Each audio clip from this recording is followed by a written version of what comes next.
Hey guys, it's Miss Spada here. I wanted to help you tackle the writing assignment for this week, which was writing a response poem. It's just like a regular poem.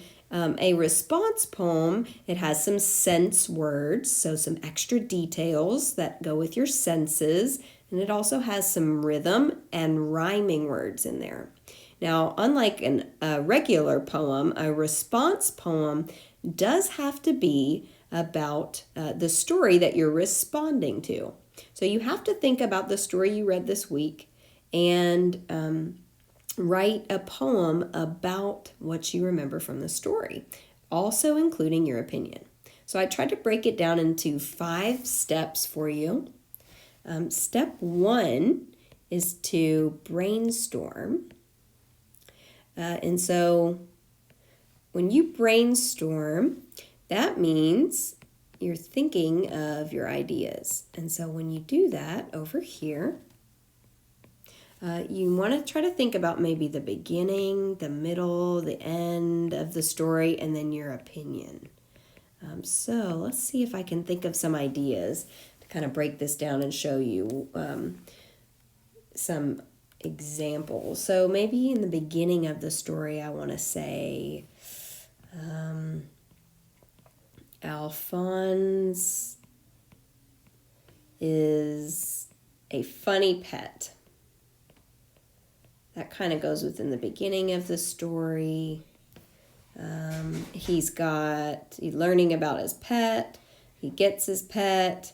Maybe in the middle of the story, I want to say about how he's growing so fast. He gets bigger. Maybe I'll just leave it at that. He gets bigger. Maybe I want to say the ending of the story will be he should live in a zoo, since they can't really handle him where he is in his friend's house. And then my opinion, maybe at the end of it, I think my overall opinion, I wish I had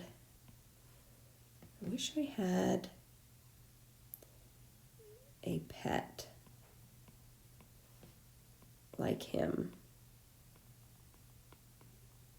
All right, so that's my step 1. Now, if you need to pause it, write down one sentence that maybe goes with the beginning. You don't have to do the beginning. I just thought that was a nice, easy way to break it down. To try to get maybe 4 lines, think of beginning, middle, and end, and then an opinion at the very end, like your overall opinion. But pause it for a minute and write down your first sentence for the beginning. When you're finished, you may want to skip a line in between or press enter on the computer if you're typing and do your second line. The reason we're skipping a line is because in poems, sometimes we're going to add things in the middle here in between. So we want to give ourselves some room.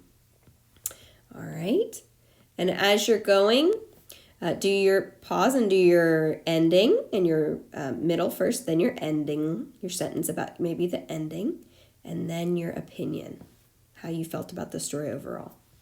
Now let's move on and we'll try step 2. Step 2 has to do with making the plan. Now this is important because to do the plan, you're going to really have to work on your rhyming words. This is where you might need some help. You might need some help from your parents. You might need some help from the computer if your parents let you use the computer to look up rhyming words for certain words. That's a great way to do that on your own. But you're going to have to look at each line and we want do you remember if it's the beginning or the end word that we want to rhyme? That's right, it's the end word. We want to make the end words rhyme. So my first line says, Alphonse is a funny pet. And then my next line says he gets bigger. Okay, now I did skip a line here in between so that if I wanted to add something, I could. I think I want to add another line. I know, I'm going to write another sentence, but that's okay too, because we're working on it and it's a process. Just because we write it first doesn't mean it's always done right off the bat. We get to go back and add to it. It's called being creative. All right, so I'm going to try to find a line that would end with a word that rhymes with pet. Okay, he likes the water, so I could say something about wet. Okay, wet. So I'm going to rhyme pet with wet, so I got to make a sentence and end it with the word wet. He is, I don't want to just say he's very wet. I want to try to have my sentences the same length. That would be too short if I just said he is wet. That would just be too short. So how about he is very wild and wet. And wet and pet rhyme. So I want to make sure I have rhyming words in my poem at the very ends of the lines. I'll know they're at the ends of the lines because they'll be my last word. All right, let's plan out the next line. I got a plan to make a rhyme with it. He gets bigger. And then I say he should probably live in a zoo. He gets bigger just seems so short, so maybe I'm going to erase my period there, and maybe I'm going to add more to that. He gets bigger every day. Day is a good word to rhyme with. I want to try to think of words that you can rhyme well with. Don't pick orange. That orange is very smorange. My class will remember that story we read. Gets bigger every day. How about I do something with rhyming with day, day, say, nay, play. Okay, play. I'm going to do play. Maybe I've used he like every line here. So I was going to use he again, but maybe I'll put his name since like I've used he so much. I don't have to keep using the same words over and over again. It sounds kind of like silly. When we talk, we definitely don't say like the same words over and over again. Like, Mom, can I please have a cookie? Mom, can I please have da-da-da? Mom, can I please, we just like, can I have a cookie? Is it okay if I have this? So we change it up a little bit. Alphonse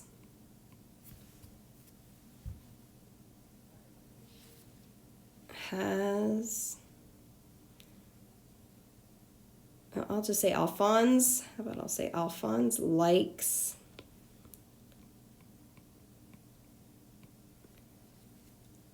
to play. Oh, I'll say to play might be too short. He likes to laugh and play. Okay, play and day rhyme. Right there. Those two are rhyming with each other, and there's my period. Now I've got he should live in a zoo. See, this part takes a while. The planning part takes a while because I got to rhyme everything. He should live in a zoo. I wish I had a pet like him. Oh, I know. Those lines sound good to me, but I'm going to change this and just put I wish I had a pet like him too. Zoo and two rhyme. Hey, perfect. Now, if you need to pause it, go ahead and pause it. Take your time with it. Writing sometimes takes time. It may take you a couple of days. That's okay. Just do step 1 and 2 today and go take a break, play outside, and then try step 3 and 4 tomorrow if you want. Whatever works for you guys. All right, and there's 5 steps, but the 5th one's pretty easy, so you'll be okay. So step 3, write it. I like to call this draft, like the NBA draft. You're making your team in the NBA, But in this case, when you write it, you basically take your plan here, and you notice how messy mine is. My class always notices how messy my handwriting is because I point it out to them. I'm like, sorry guys, it's so messy. But it's because my mind moves faster than my hand, and I can't write as fast as I think. So I just try to get it down as fast as I can, and then I'm going to go back and write it out perfectly. So for this step 3, take some time and write out your piece perfectly. Now, in a poem, every sentence starts a new line. So Unlike in your journal, when you write and you keep on going here and then you wrap around, you don't have to do that in a poem. In a poem, it's okay to start a brand new line every sentence you have. But take what you've got in your plan, copy it down now, or retype it. If you're typing it, that will be really easy to edit it or to write it out once you've typed it, because you can just quickly erase and quickly retype and copy and paste and move things around if you know how to do that. All right, step 4. We're moving right along with our beautiful steps. Step 4 is everyone's favorite step. It is edit and revise. It's the step all kids love to do. I'm going to add a tear here, and I'm going to make this upside down. Just kidding. No one likes to do this step. But this is a very important step. And if you do like to do it, you're my hero, because I don't like to check my work. After I write it, I'm like, I wrote it. It's done. I don't need to check it. I wrote it. And you guys are the same. You're awesome. You wrote it, so it's done.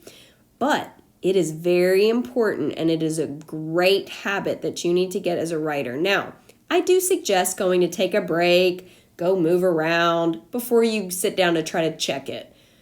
Because sometimes your eyes are tired and you've looked at it to death and you're like, okay, I'm tired of looking at it. But maybe take a break or do it the next day. Let's look for errors. Editing is when you check for errors. You check for capitals. You check for at the ends of your sentences. My class is shouting out periods. I know the seals are too. Periods. Punctuation. Oh, look right here. I don't even have a period. I have an exclamation point. And then you're checking to make sure, whoops, I skipped a word. Oh, that word didn't make sense there. Oh, it looks like I put furry instead of funny. You know, you're going back through and you're making sure you didn't leave out words or use the wrong form of a word.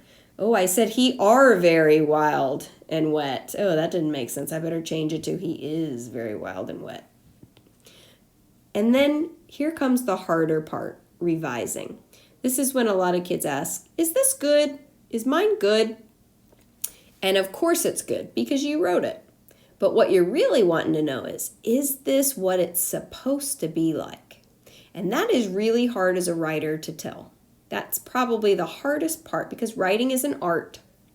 But in this case, we're writing a response poem, and we needed to have an opinion. So I want you to check your work. If you need to pause it, you can. Where's your opinion? You had to have an opinion. I have several. I wish. I say he should live. I say he's funny. Those are 3 different places where I've put in my opinion. You also, for it to be a poem, you needed to have rhyming words. And they needed to be at the end. Double check your rhyming words are there at the end. You'll know they're at the end because they're at the end of your sentence. If you have another word after that, you need to erase that other word or rewrite your sentence so it's the last line, the last word is your rhyme. And then we wanted to try to have some sense words. Now, I didn't do my best on that one. I feel like I did a great job with opinions. I had like 3 opinion places. But sense words, that's when you're seeing, that's your 5 senses. And we use that as a writer, we use that to be more detailed. Instead of just saying, I have a pen. It's like, my pen is blue. It's small. It's felt. So, okay, do I just say he's a pet? I said he's a funny pet. Okay. I said he's wild and wet. Those are some sense words. Wild and wet. Likes to laugh and play, I guess. Could be sense words. I wish is kind of going with a feeling. And feeling or touch is a sense. Touch could be touching something, or it could be how you feel. So instead of just saying, he's a cool pet, I was like, I wish I had him as a pet. Okay. I could probably maybe go back and add in some sense words somewhere else. Maybe I describe what he smells like or what he feels like. He's scaly and rough and slippery. Those would be really great sense words. All right. You take a minute and look and see what your sense words are. And then our very last step. Save the best for last is publish. And this is where you write it out and you make it look fancy and it is in your best writing, not like my messy writing, or you type it and it's in a beautiful readable font. Sometimes we pick the font or type of writing and it's cool looking, but it's really hard to read. So it's got to be clear for your audience to read. And those, my friends, are my 5 steps for writing a response poem. Now, if I can help you in any other way, break it down even more for you or give you some more examples, just let me know. And also check out the PowerPoint with the slides because there is a cool checklist that you can just check off. My other tip for you, if you're stuck, what is this? Hopefully these are real. Sometimes I just make these up and they're not really real. Listen to a song. Listen to some music. Music and songs are like poems.